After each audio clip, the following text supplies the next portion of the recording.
கடனை நீ அடைச்சுக்கோ.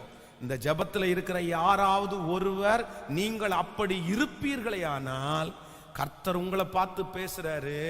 மனுஷனுடைய காயப்படுத்துகிற வார்த்தைகளை நீ கவனித்தாயானால், அதற்கு ரொம்ப ஃபீல் பண்ணீங்கன்னா நீங்க இந்த உலகத்துல ஒன்றுமே சாதிக்க முடியாது.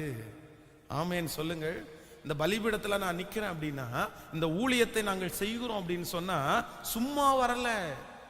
எத்தனையோ மனுஷனுடைய காயமான வார்த்தைகள் உள்ளே இருந்து கொண்டுதான் இருக்குது. நிறைய மனிதர்கள் மறக்க முடியாதபடியெல்லாம் காயப்படுத்தி இருக்காங்க. அவங்க வார்த்தைகளால இருதயத்தை குத்தி கிழிச்சிருக்காங்க. அப்படியே அசிங்கமா பேசியிருக்காங்க, காரி துப்புனது மாதிரி பேசியிருக்காங்க. ஆனா நான் நம்புறேன், எல்லா மனுஷர் பேசுகிற காயங்களையும் ஏற்றுக்கொண்டு சரி பரவாயில்ல, அடுத்த நேரத்துல அந்த மனுஷனிடத்துல நல்லா பேசி, அடுத்த நேரத்துல அந்த மனுஷனுக்கு செய்ய வேண்டியது எல்லாவற்றையும் செய்து, அப்படி நடக்கிறதுனால தான் ஊழியம் செய்ய முடியுது. இல்லைன்னா ஊழியம் செய்ய முடியாது. எனக்கு தெரியும், இந்த ஜெபத்துல இருக்கிற நிறைய தாயார், நிறைய தகப்பனார், நீங்க நிறைய மனசுல உங்களை ரொம்ப காயப்படுத்திட்டாங்க. ஆனா அந்த காயத்தை எல்லாம் நீங்க தாங்கிட்டு தான் உங்க பிள்ளைகளுக்கு பணிவிடை செய்றீங்க, உங்க கணவனாருக்கு பணிவிடை செய்றீங்க, உங்க மனைவிக்கு சம்பாரிச்சு கொடுக்குறீங்க.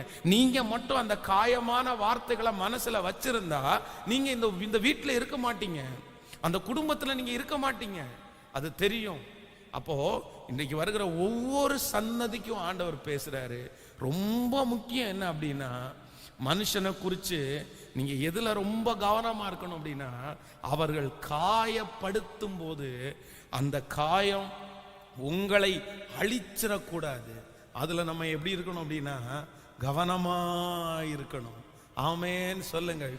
அப்போ ஆண்டவரிடத்துல கர்த்தருடைய பிள்ளைகள் கேட்கணும். நான் சொல்றேன், ஆவிக்குரிய வாழ்க்கையில கூட நிறைய பேர் பின்தங்கி கிடக்குறாங்க.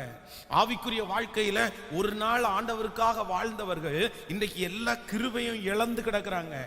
ஏன் இந்த கிருபையை இழந்தாங்கன்னா, வேற யாராலையும் இல்லைங்க.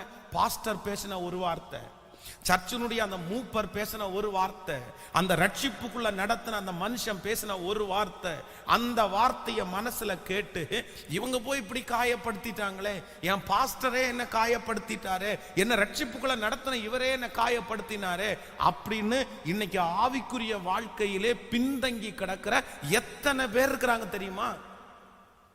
எத்தனை பேர் தெரியுங்க? மனுஷன் காயப்படுத்தும் போது எல்லா